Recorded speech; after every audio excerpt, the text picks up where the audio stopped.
Alors, sans introduction, j'y vais ? Allez-y. C'est parti. Alors, on m'a dit de commencer par celui-là. Une réplique de Ouvert la nuit qui vous reste en tête. Le visage de Gadebois quand il dit « Elle a 15 ans !» Comme ça, avec son truc d'honnête homme déçu, comme ça, c'est magnifique. Christine Murillo qui joue la milliardaire, qui me dit « C'est fini, le guichet est fermé ». Je crois que c'est les choses d'autorité qui me restent. Et j'aime bien aussi quand c'est très difficile de bien dire merde au cinéma depuis Gabin et Lino Ventura. J'aime bien quand je suis avec le bébé, j'apprends que le japonais est mourant et je suis merde. Je suis très fier de ce merde. Il est sec, il est bien timbré. Bon, il y en a plein. Ça suffit, je crois, non ? Mais il y a de très bonnes répliques. C'est un film très bien. Il suffit qu'il y ait 2 mois de salaire en retard pour que tout le monde soit de mauvaise humeur ? Ben ouais. Est-ce que l'un d'entre vous peut me dire là, dans les yeux, qu'il a déjà commencé un spectacle ici, sans avoir été payé jusqu'au dernier centime ? À part toi. C'est la grève. Quand on a nos payes, ça reprend. Ça fait 2 mois qu'on attend le vrai singe. Eh ben le vrai singe, il est en cours de route. Ceux qui se lèvent tôt, c'est très beau. Alors c'est beau, il y a une fraternité des gens qui se lèvent tôt.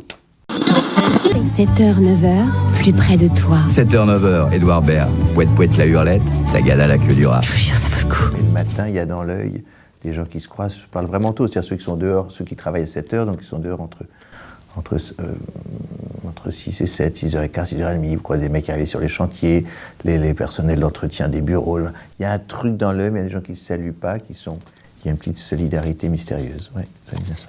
Jamel, je suis presque gêné d'être dans cette chambre avec cet enfant, ce père, sûrement. Il y a sûrement du caleçon, il y a sûrement du t-shirt, il y a sûrement une chambre qui est peut-être pas encore. Tout à coup, c'est trop. Tu me donnes trop. Je me donne trop. Je suis obligé d'arrêter. L'esprit Nova, c'est quoi ? L'esprit Nova, c'était une culture de l'alternative, de l'underground, c'est-à-dire du small is beautiful, c'est-à-dire que c'était que le remède aux grands médias, à ce rouleau compresseur du marketing qui impose certains sons, certaines images, certaines pensées, certaines informations, qui se passaient mille autres choses et qu'il fallait en rendre compte, voire les créer d'ailleurs, parce que et de créer des réseaux de gens qui font des petites choses et qu'ensemble ça finisse par faire une grande chose. Après, cette utopie, ça a été un peu ça, peut-être les débuts d'Internet aussi. Mais c'est une chose qui est enfin en tout cas l'esprit de Jean-François Bizot, le fondateur, c'est la curiosité intacte. Un homme sage est venu à nous, Édouard Baird. Parce que toi aussi t'es une salope. Ah, qu'on est moche. Je vais tailler de mon carnet d'adresse. Et c'est vraiment la lutte contre l'isolement. Oui. Pipo et Mario. En effet, le mot-clé était... Ja, det var sånn, det var det la grosse boule.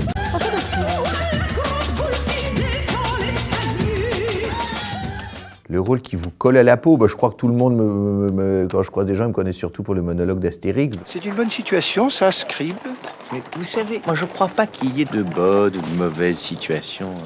Si je devais résumer ma vie aujourd'hui avec vous, je dirais que c'est d'abord des rencontres. Des gens qui m'ont tendu la main peut-être à un moment où je ne pouvais pas, où j'étais seul chez moi. Et c'est assez curieux de se dire que les hasards, les rencontres forgent une destinée. Parce que quand on a le goût de la chose, quand on a le goût de la chose bien faite, le beau geste, parfois on ne trouve pas l'interlocuteur en face, je dirais, le miroir qui vous aide à avancer. Alors ça n'est pas mon cas, comme je le disais là, puisque moi au contraire j'ai pu, et je dis merci à la vie, je lui dis merci, je chante la vie, je danse la vie. C'est chouette, c'est touchant de dire un truc un jour, un après-midi, dans le désert, à Ouarzazate, à Chabat, Depardieu. Je ne sais pas pourquoi cette phrase reste là, voilà, c'est un monologue. Voilà, je commence par « je ne crois pas qu'il y ait de bonne ou de mauvaise situation », mais après j'ai oublié, je me fais engueuler par des jeunes dans la rue, ils disent hey, « votre monologue, j'ai oublié ». Bravo pour l'imitation des jeunes. Levé 6h15, distribution d'une tranche de pain sec et d'un carré de chocolat noir à 16h, polenta pour le dîner, je crève de faim, j'ai des vertiges. Un jour, avec quelques camarades, nous prenons à partie l'économe, l'abbé Bron, en lui disant que nous n'avons pas assez à manger. Modiano. Eh bien, Patrick Modiano, c'est évidemment l'écrivain qui m'a le plus porté dans ma vie.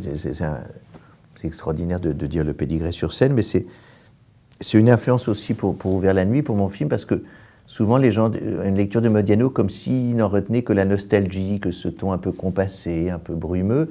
Et en fait, la grande force de Modiano, c'est le mystère. C'est-à-dire, c'est de mettre du mystère partout, de trouver du mystère, là où pour les autres, il n'y en a pas. Et c'est ça que j'aime beaucoup chez Modiano, c'est que tout à coup, un nom de famille devient une énigme. Un nom de rue comme ça est chargé de souvenirs, une fenêtre éclairée, c'est un roman possible, une porte, c'est une aventure. Et c'est une façon de traverser la ville en curiosité, en éveil, en se demandant tout est possible. Et chez Modiano, le mystère, le danger guette tout le temps. Il y a tout le temps une menace. Et d'ailleurs, il le dit lui-même dans sa vie, il s'est senti menacé tout le temps parce que ses parents voulaient d'une certaine façon se débarrasser de lui, voulaient l'enfermer quelque part. Donc la menace qui guette, c'est une chose qui transforme tout en polar, en fait. Et ça, j'aime bien ça. J'aimais bien filmer Paris dans le film avec quelque chose qui plane sur les personnages. Mais on court pas là. Et pourquoi? Qu'est-ce qu'on a fait de mal? L'animal sauvage, ça appartient à personne, hein? Taxi! Qu'est-ce qu'on fout là? Vous n'êtes pas censé aller au théâtre là, aller récupérer de l'argent déjà d'abord? Oui, ben on y va. Mais vous aviez rendez-vous avec votre banquier un samedi soir dans un bar? Ah non, jamais rendez-vous, t'es folle. Non. Je laisse faire le hasard. Alors, improviser. Oui, bah alors c'est un mot qui veut tout dire et rien, improviser, parce que improviser, c'est de ne pas savoir ce que va dire l'autre, et dans la vie, on ne sait pas ce que va dire l'autre, donc on improvise. Donc au cinéma, ne pas improviser, c'est embêtant, quoi. Ça veut dire filmer tel que c'était prévu, être au courant, avoir lu le scénario avant. Ce qui est joli dans les grands acteurs, c'est qu'on a l'impression qu'ils n'ont pas lu le scénario. Il y en a qui ne l'ont pas lu du tout, d'ailleurs. Par là! Luigi! Mais tu te rends compte qu'on est samedi soir à Paris? On va pas se laisser enfermer. Bon, allez, on y va, on fait les choses en vrai, on va voir les gens en vrai, on les touche. J'ai envie de vous peindre. On parle, on discute, on s'inconcilie, on boit un coup. Il faut cesser d'avoir peur et c'est là qu'on n'aura plus de limite. Ma diction, eh ben, je sais pas, j'aime bien parler, mais j'aime pas m'entendre. Je trouve que j'ai une voix très... Je trouve qu'il y a trop de préciosité dans ma voix. J'étais un enfant adulte, en fait, c'est parce qu'on vivait tout le temps avec les adultes, et peut-être qu'on parlait comme des petits adultes. Et puis mon timbre peut varier, j'aime bien les basses, et puis parfois, je sais pas pourquoi, je pars dans les aigus, je me dis, mais qu'est-ce qui se passe? Et voilà, mais je suis désolé, je crois que je suis en fin de journée, je n'ai plus d'idées. Non pas que je sois si brillant en début de journée, hein, je ne prétends pas ça. Et comme le directeur de Boîte de Nuit, quand vous arrivez, c'est vite, il dit « Tu serais venu hier ». J'avais tout le monde, chérie, j'avais tout le monde. Et vous citez que déjà, vous ne connaissez pas. Il y a François Blignac de TF1, il y avait Bernard Chouinard. Bernard Chouinard était, enfin pas lui personnellement, mais des amis de Bernard Chouinard. Là c'était hier aussi. Casquette en plomb, la casquette en plomb. Alors la casquette en plomb, c'est un hit, c'est Tito. La casquette en plomb, t'as pité. Hier au soir encore tu étais noir, la casquette en plomb, t'as pité. Hier encore imbibé. Ouais!